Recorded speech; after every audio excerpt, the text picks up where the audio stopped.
नमस्कार हरि प्रेमियों, आपका हमारे YouTube चैनल में स्वागत है। हरि प्रेमियों, कैसे हैं आप? उम्मीद है आप सब अच्छे होंगे।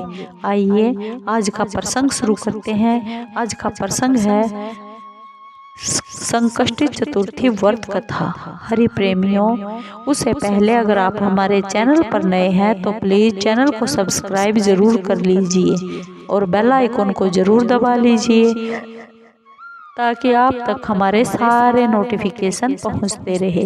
हरि प्रेमियों, आपका एक भी सब्सक्राइब हमारे लिए बेहद मायने रखता है। आइए जानते हैं और सुनते हैं संकष्टी चतुर्थ व्रत कथा को।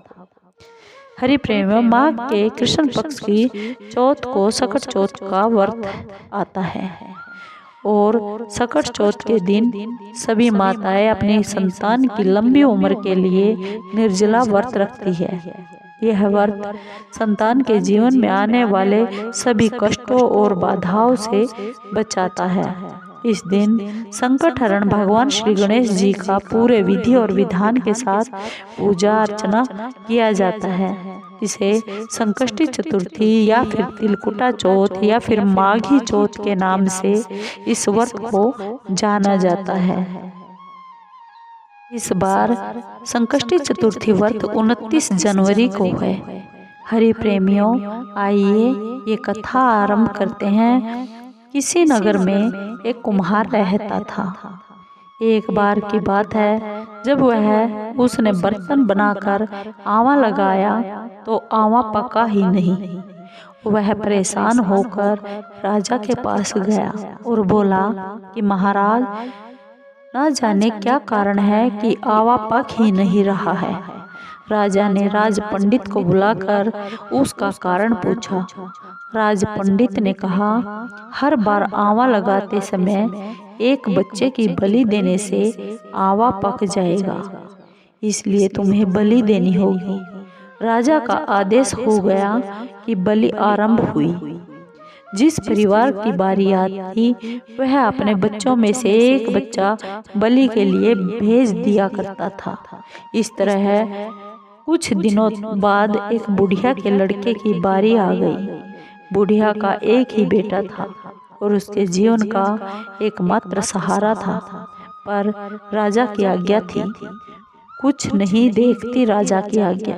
दुखी बुढ़िया सोचने लगी, मेरा एक ही तो बेटा है, वह भी संकट के दिन मुझसे बिछड़ जाएगा। तभी उसको एक उपाय सूझा। उसने लड़के को सकट की सुपारी और दूब का बीड़ा देकर कहा, भगवान का नाम लेकर आवे में बैठ जाना, सकट माता तेरी रक्षा करेगी। सकट के दिन बालक आवा में बिठा दिया गया और बुढ़िया माता सकट माता के सामने बैठकर पूजा अर्चना प्रार्थना करने लगी। पहले तो आवा पकने में कई दिन लग जाते थे, पर इस बार ऐसा हुआ कि सकट चौथ माता की कृपा से एक ही दिन में आवा पककर तैयार हो गया। सवेरे कुम्हार ने जब देखा तो बहुत हैरान हो गया। आवा पका हुआ था और बुढ़िया का बेटा बिल्कुल सुरक्षित था, जीवित था। सकट माता की कृपा से नगर के अन्य बालक भी जी उठे। यह देखकर नगर वासियों ने सकट चौथ माता का व्रत किया, उपवास किया और उसकी महिमा स्वीकार कर ली।